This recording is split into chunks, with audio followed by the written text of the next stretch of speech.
નામ છે તમારું અને શું કામ આવ્યા છો અહીંયા? મારું નામ દશરથસિંહ ચૌહાણ છે અને હું મીડિયાનો વિદ્યાર્થી છું, પીએચડી રિસર્ચ સ્કોલર છું અને અહીંનો વતની છું. જ્ઞાનીબેનના સમર્થનમાં આવ્યો છું અને પ્રિયંકાજીના હાથ મજબૂત કરવા માટે આવ્યો છું.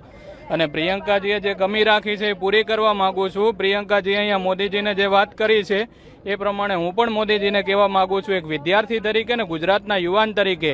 મોદીજી એવું કહે છે કે કોંગ્રેસે 70 વર્ષમાં શું કર્યું છે, તો મોદીજી આપને કહેવા માંગુ છું કે કોંગ્રેસે 70 વર્ષમાં કાપડની મિલો બનાવીને ત્યારે તમે બ્રાન્ડેડ કપડાં પહેરી શકો છો. હજી તમને કહું, જે સ્કૂલો કોંગ્રેસે બનાવીને ત્યાં તમે ભણ્યા છો ત્યારે આટલું બધું બોલી શકો છો. મોદીજી આપને એ પણ કહેવા માંગુ છું કે જે રાજીવ ગાંધી કોમ્પ્યુટર લાવ્યા અને ઇન્ટરનેટની ક્રાંતિ લાવ્યા ત્યારે આજ તમે સોશિયલ મીડિયાથી યુવા સુધી પહોંચ્યા છો. આપને મોદીજી એ પણ કહેવા માંગુ છું, આપ એવું કહો છો કે કોંગ્રેસે 70 વર્ષમાં શું કર્યું. જે શાળાઓ બનાવી છે ને મોદીજી, એ શાળાઓમાં